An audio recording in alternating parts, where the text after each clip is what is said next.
Hey, you. Do you wish that you knew how to make stamps like these ones, but you don't know how to start, or if you're gonna chop your thumb open with a razor blade, or how difficult it is? Well, that was me 2 weeks ago, and then I discovered the beauty of making stamps, and I want to share it with you all. So today I will be making a tutorial on how I make stamps. So firstly, I want to introduce the kit that I used to make these. It's the Speedball kit that you see me unpacking here, and it comes with some rubber pads that you can engrave into. And I think it came with 2, but I bought some extra smaller ones, as well as a paint roller that you use to spread the paint when you make the stamp. I'm gonna pry it out of this box. It's just so difficult with my tiny hands. So there's that. And then we have paint, which this is black here. It just comes with the black one. But you can buy other colors, which is what I ended up doing. And then this lino cut gouge, which has a number of tips that you can use. And they're stored in the bottom, and you just switch them out to make different like carving depths and widths, which is super helpful. I definitely don't end up stabbing myself with one of these in the video. Absolutely not. Not me. That does not happen, but that's how you put it in. They can be quite sharp, just so you know, but I would have never had a problem with that, so just for future reference, that's what they look like. And then here's some of the stamps I've already made in the past 2 weeks. This is the first one that I made. It's I don't know what they're called. It's a little Japanese like rain sprite, and then a Korok, a mage, sort of my Sona, another Korok, which I like those. I think they're so cute. Another of the rain sprites, because my first ever stamp was Keroppi, so I wanted to make those to accompany Keroppi. And then I also have 3 other paints that I bought, just the primary colors, blue, yellow, and red, just so I could have a little bit more variety with the colors of stamps I could choose. So with that all done, those are the pieces of equipment that I use, and now onto the design that I will be sketching. I didn't really feel like drawing in my sketchbook, so this is just a random piece of paper that I had in a notebook. And for this stamp, I wanted to draw a cat playing guitar because my friend asked for a cat stamp, and he plays guitar, and I was like, how about a cool cat playing guitar? So you can see me sketching out here. The guitar is a little bit iffy looking, but I have reference, guys, IRL reference, which I'm gonna use this as an excuse to put up a picture of my guitar. That's right. I'm so cool. Look at me. I'm really bad, guys, but I am learning to play guitar, so it was helpful to have that out to look at, to be like, how is this thing shaped? So here's me sketching. To be honest, I've never filmed traditional sketches. If you've seen my channel, I always just film digital art, so this was like a very weird experience for me to not get my big fat head in the camera shot the whole time, because I like to lean forward. I usually draw in poor lighting, so it's like I gotta get really close to the piece of paper to see what I want. But I tried my best here, just some very basic sketches before I go onto the stamp. I decided that I wanted a bit of a more dynamic pose, so here's this one here, but it required perspective, so I don't end up going with this one either. And you can see me spinning my pen, and I'm like, Pinterest, help me out, please. Pinterest, I need you today. And so I settled on this pose of a cat sitting with the guitar, holding the guitar. And I decided to just make it a half body, so that would be a little bit more simple to engrave. And this is kind of the one that I end up going with. If you are interested in making stamps, I would definitely recommend drawing designs that are bigger than this one. In this video, I work very small on the piece of rubber, just because I only have like 2 more rubber sheets left and I want to save them, so the smaller I can go, the more stamps I can make. But really, it's way easier to carve something a little bit bigger, like the size of the witch stamp that I made in the start. That was like a very easy size to carve, and it made the details a lot more clear. So as a beginner, if you are willing to use the material, I would definitely recommend starting out a little bit bigger, especially if you have a lot of detail. Also, you don't necessarily have to sketch out a design like this. You can start just straight on the rubber and just draw it on with pencil if you're sort of confident in doing that. I am not confident in doing that. Or you can use tracing paper and draw the original on tracing paper and then trace it onto the piece of rubber. That could also be a little bit easier. Once again, I'm not willing to buy tracing paper. I will just pray that my sketch and the final look similar enough. So that's kind of what I ended up doing. But yeah, if you're kind of nervous about the logistics of putting a design onto a stamp and then carving the stamp, at least the first part, there are a lot of options you can choose to make it easier for yourself and your style and whatever you have with that. On that note, I would also recommend having thicker line art.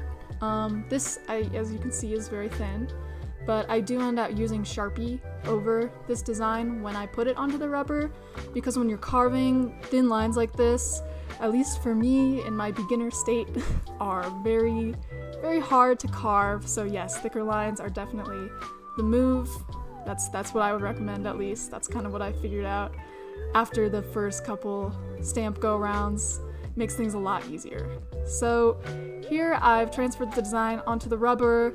I've traced over the pencil and Sharpie so that I have a bit of thicker lines, and I'm cutting out first the edge of the design so that I have the outline just like clear and delineated, so that if I make a cut on the outside that goes too far in, I have this little bit of extra space where I kind of save myself from like going into the design.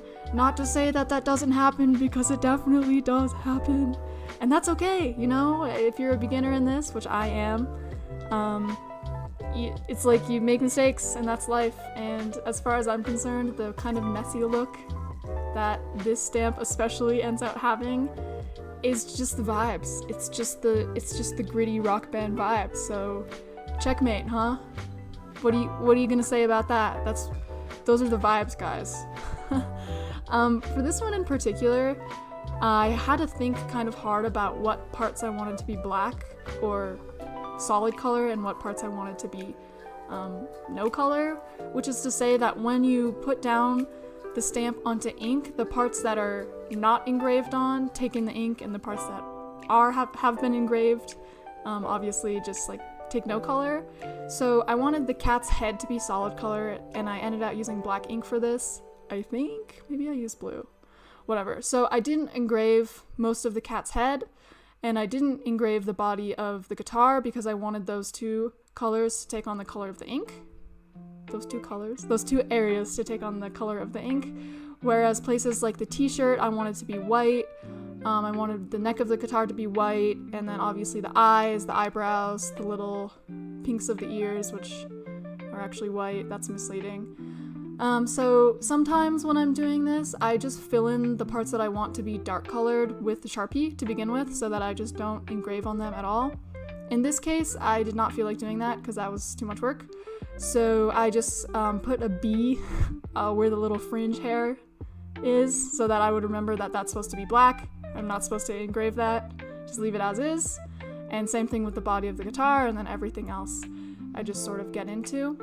For this initial stage, I believe I used the sort of wider gouge that the Speedball set comes with, just to make the first cuts because they don't have to be super detailed on the outside. And then I switched to this very deep V that you see me using here to get into the more detailed and like very small parts. Using this tool isn't super intuitive, at least for me, because I'm not holding it the way I would a pencil. So I would definitely recommend, being nice to yourself if you make mistakes. That's life. You get better with experience. Taking lots of breaks because your hands can get kind of sore after doing this for a long period of time. And don't do what I'm currently doing. Please carve away from your fingers. Do not carve towards your fingers because you will get hurt and it will suck. I mean, it's like not that bad, but I did stab myself once during this video and it hurt, and I said a lot of choice words and then moved on with my life. So here I am getting pretty near to the end of this stamp carving session. And I'm really happy with the way it turned out, even if there are a couple mistakes. So here's the final stamp.